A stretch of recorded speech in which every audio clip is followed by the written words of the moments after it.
বাংলাদেশের জনতা 2024 সালের 5ই আগস্ট নতুনভাবে তারা মুক্তির দিশা পেয়েছে।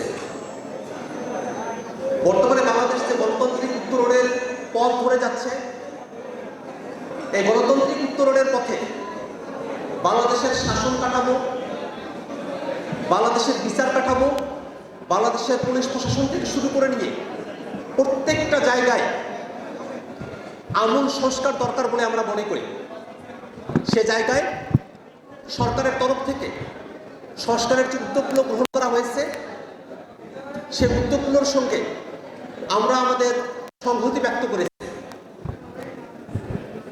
বাংলাদেশে যে গণহত্যা সংঘটিত হয়েছে, সে গণহত্যার বিচার বর্তমানে সব থেকে কাঙ্ক্ষিত বিষয়।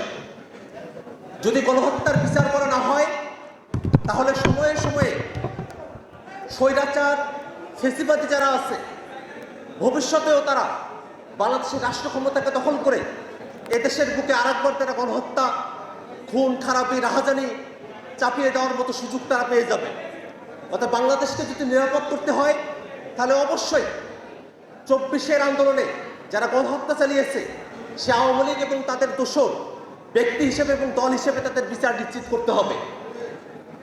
আমরা বিশ্বাস করি বর্তমানে বাংলাদেশ যে সংবিধানের মধ্য দিয়ে পরিচালিত হচ্ছে, সেই সংবিধান বাংলাদেশের মানুষের আকাঙ্ক্ষাকে ধারণ করতে ব্যর্থ হয়েছে।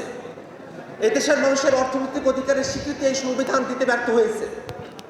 এই সংবিধানের 1/3 পরবর্তী কোনো সংসদ এসে সংশোধন করতে পারবে না, এমনতর বিধান এই সংবিধানে যুক্ত করা হয়েছে। এই সংবিধানে রাষ্ট্রের যে 3টি অর্গান রয়েছে, এই 3টি অঙ্গের মধ্যে ক্ষমতার ভারসাম্য নিশ্চিত করা হয় নাই। প্রধানমন্ত্রীকে এমনভাবে ক্ষমতায়ন করা হয়েছে, যার ভিতর দিয়ে সাংবিধানিক প্রক্রিয়াতে একজন প্রধানমন্ত্রী এদেশে স্বৈরাচারী হয়ে ওঠার সুযোগটা পায়।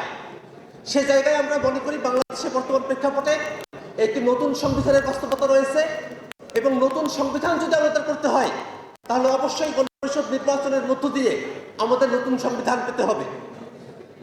এই কারণে আমরা সরকারের কাছে দাবি জানিয়েছি যে সামনের যে নির্বাচন হবে, সে নির্বাচনটি একটি গণপরিষদ নির্বাচন হতে হবে, এবং সেই গণপরিষদ নির্বাচিত প্রতিনিধিরা তারা বাংলাদেশকে একটি নতুন সংবিধান উপহার দিবে, এবং একই সাথে তারা সংসদ সদস্যের যে ভূমিকা, সেই ভূমিকাও তারা পালন করবে। অতএব সংসদ নির্বাচন এবং গণপরিষদ নির্বাচনকে মুখোমুখি দাঁড় করাবার কোনো যৌক্তিক কারণ নেই। গণপরিষদ নির্বাচিত প্রতিনিধিরাই সংবিধান প্রণয়ন এবং সংসদ সদস্যের কাজ একসঙ্গে তারা যৌথভাবে তারা সম্পন্ন করতে পারবেন।